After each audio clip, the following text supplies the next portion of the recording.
Dragon Ball Super Broly came out many years ago, and with it, it gave us the best animation we've ever seen in Dragon Ball history. And the fun part about animation, you can add secret details. And most importantly, it's great for people who love to overanalyze. Since I'm so fond of the movie, I thought I might as well overanalyze it, see what I can find. And here is what I uncovered. I want you to notice right here. So pay attention to the Saiyan right behind King Vegeta. As King Cold refused to shake King Vegeta's hand, we immediately see for a little bit the Saiyan wanted to move and attack for disrespecting the king of all Saiyans, but of course hesitated, knowing the fact that he would probably die immediately if he did that. Hello, monkeys! Oh, what's wrong? So when we first meet Gine, we also see that another person seems to be very oddly, strangely wondering how is Bardock here? Well, that's usually because most Saiyans, unless they're really good at fighting, often have never come back from their missions. Hence why Gine thought that she was a widow, and why this lady is very surprised that Bardock even made it back. Bardock, it's not that often everyone comes back.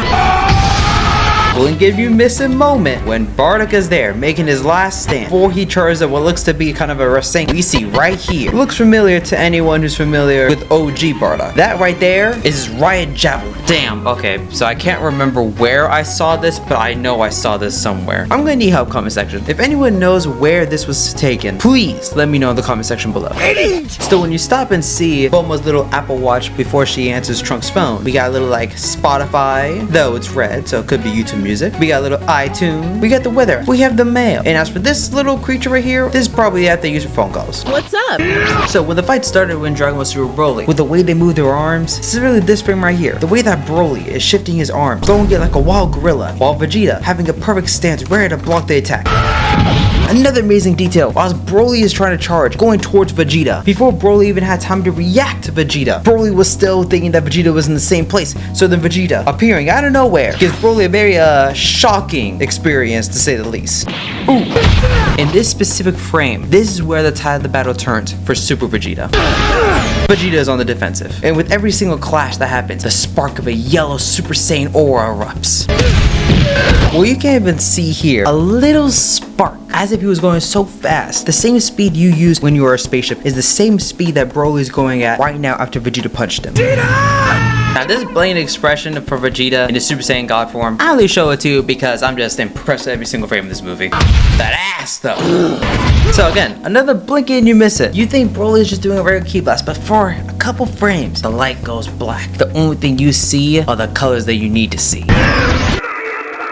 You saw that little right there? When Goku was looking down and then looked back up, that's when he had the brilliant idea of thinking that he could talk to Broly. Again, brief, but meaningful.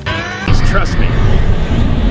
So, through that catalog of villains that you just saw, what if I told you there's a very high chance that you probably missed one of these villains? Frieza first form, Frieza second form, Frieza third form, Frieza final form, Imperfect Cell, Semi-Perfect Cell, Perfect Cell. Now, of course, logically speaking, the next person we're supposed to see is the Booze. But who do we see next? Cell before he blew up. They drew this for a blink of a moment. They didn't need to, but they did. Oh man, Toei. Your animators are elite of the elite. Of course, we transition from Fat Cell to Fat Boo, then to Super Boo, then of course, Boo Tanks, then Kid Boo. Oh my god, this is where it's from? Man, never mind comment section. I do not need help anymore.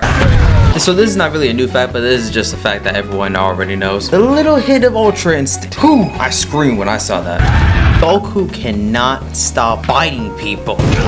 After Goku got up from the rubble, unexpectedly we see Broly have a smirk. Could this be a hint that in Broly's Saiyan nature he doesn't want the fight to be over? Broly, look! Some of these in between frames, damn, do they look cool. Perfect landing. Realization Frieza goes through. If you look at it frame by frame, you feel more bad for him, but then you remember how evil he is.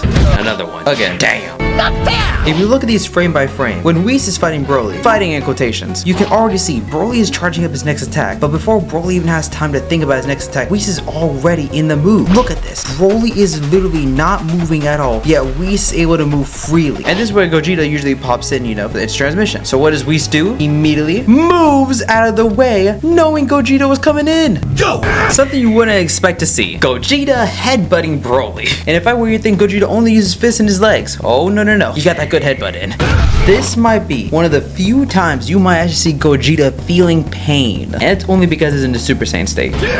Here you can clearly see Broly's looking. Broly's wondering what's the next move. Then you see, frames later, a dash going in. Broly thought he dodged it. That's only because that's called a fake out, my friends. And Broly got confident. And as you can see by the impact frame, suddenly did hit. And that was a leg. Broly thought he blocked it successfully, but literally no. Recovery time is a bitch. And Gogeta came in with the left. Gogeta literally used both legs to go in for the hit. Now here you can clearly see in the impact frame, you could clearly kind of feel that there's the demon eyes. But of course, this just makes you feel like you're just watching Akuma. You can see here for this little bit of a frame, that little wave Gogeta just did was reflected. And then you see the blast coming back at Broly.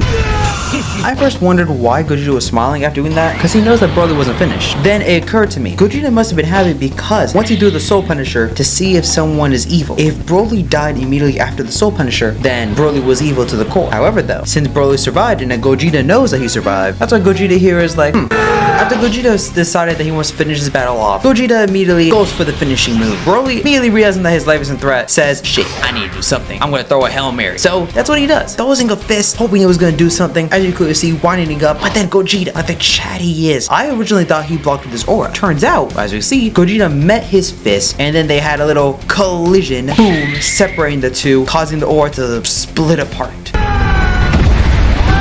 Kakarot. So that was the overanalyzing of Dragon Ball Super Broly. And until next time, thank you for watching. You guys stay safe and peace.